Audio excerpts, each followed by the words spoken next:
झारखंड प्रदेश लगातार तीसरी बार सुखाड़ के मुहाने पर खड़ा है।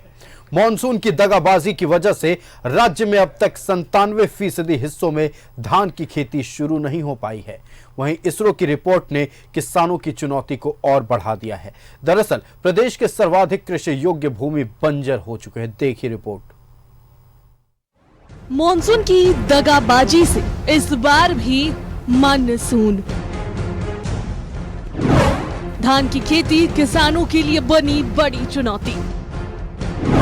झारखंड में अब तक मात्र 3% हिस्सों में लगे बिचड़े। मॉनसून ब्रेक ने बढ़ाई किसानों की चिंता। झारखंड प्रदेश में चावल प्रमुख खाद्यान्न फसल है, लिहाजा धान की खेती यहाँ बड़े पैमाने पर होती है। लेकिन मौजूदा समय में धान की खेती करना किसानों के सामने किसी बड़ी चुनौती से कम नहीं है। दरअसल किसानों को मॉनसून की दगाबाजी का सामना करना पड़ रहा है। धान की खेती के लिए जरूरी बारिश नहीं हो रही है। अब तक महज 38% की बारिश हुई है। मॉनसून की दगाबाजी की वजह से राज्य में अब तक महज 3% हिस्सों में ही बीज लग पाई है। वहीं मॉनसून का ब्रेक होने से खेत पर लगे बिचड़े के खराब होने की चिंता भी किसानों को सताने लगी है। लिहाजा विधायक राजेश कच्छप ने विभागीय मंत्री और मुख्यमंत्री से किसानों को राहत पहुंचाने के लिए कदम उठाने की मांग की है। खराब भी होने का चांस है। काहे कि बारिश नहीं हो रहा है। अभी तक तो लग जाता है, खेती बहुत सा हो जाता है। अभी तो फिलहाल अभी बीजे खाली लगा होगा, बारिश होगा तो हो जाएगा। किसान हमेशा से ही जुआ खेलता रहा है मानसून के साथ में। बारिश ठीक हुई तो फसल ठीक हुए, बारिश खराब हुई तो फसल नुकसान हुआ, फिर भी किसान लगा रहता है, क्योंकि वो अपना पेट से ज़्यादा देश का पेट के बारे सोचता है। कल पदभार के बाद ही मैं व्यक्तिगत उनसे बात किया हूँ कि राज्य सुखाड़ की ओर जा रहा है। राज्य में सुखाड़, अगर मानसून अगर नहीं होता है तो राज्य के किसानों को बहुत परेशानी होगी। सरकार को इसके लिए कमर कसने का जरूरत है और किसानों को जितना ज़्यादा मदद हो सके वो मदद करने का जरूरत है। दरअसल विकास के नाम पर जंगलों की कटाई धड़ल्ले से हो रही है, जिसका दुष्परिणाम है ग्लोबल वार्मिंग। क्लाइमेट चेंज एक विकराल समस्या बनती जा रही है, जिसका खामियाजा किसानों को भुगतना पड़ रहा है। इधर विगत पिछले कुछ वर्षों से लगातार इस तरह की स्थिति बनी हुई है। जो नॉर्मल जो झारखंड के अंदर में होता था कि जो मानसून होता था वो 15 जून के बाद हम लोग समझते थे कि हाँ भाई वर्षा होगी, लेकिन अब उसके पैटर्न में बदलाव आ रहा है।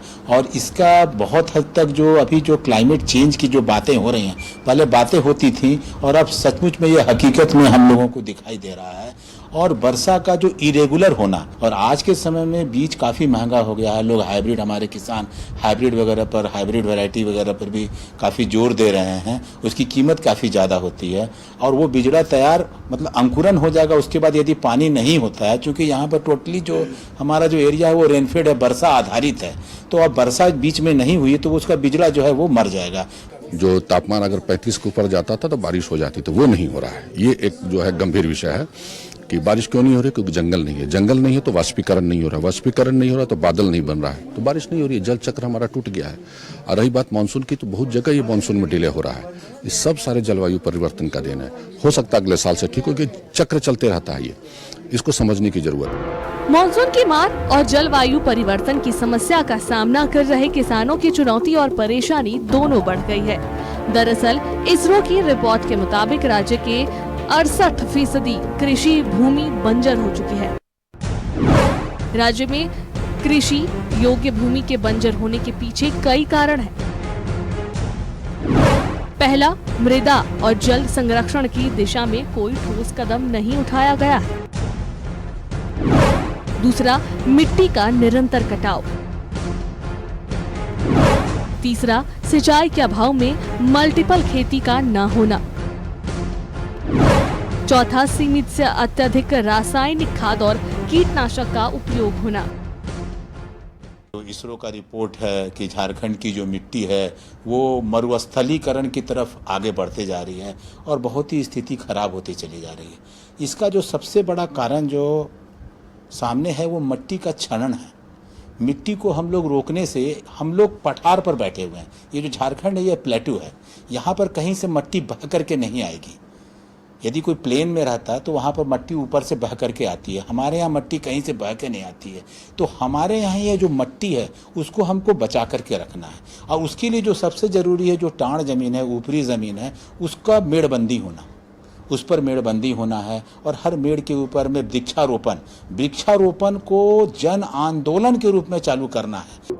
राज्य की 85% आबादी प्रत्यक्ष या अप्रत्यक्ष रूप से कृषि पर निर्भर है। यहाँ 18 लाख हेक्टेयर भूमि धान की खेती होती है, जो पूर्णतः मानसून पर ही निर्भर होती है। समय पर बारिश नहीं हुई तो धान की खेती नहीं लग पाती है। अगर खेती लग भी गई और जरूरत के समय मानसून ब्रेक हुई तो उस परिस्थिति में फसल के पैदावार पर व्यापक असर पड़ता है, जो पिछले 2 साल में देखने को मिला है। साल 2022 में राज्य की 214 प्रखंड और 2023 में 210 प्रखंड सुखाड़ की चपेट में रहे।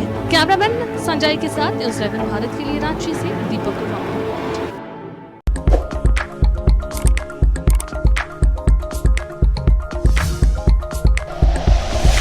Like and share videos, subscribe करें हमारा चैनल और प्रेस करें बेल आइकॉन। न्यूज़ 11 भारत, सच है तो दिखेगा।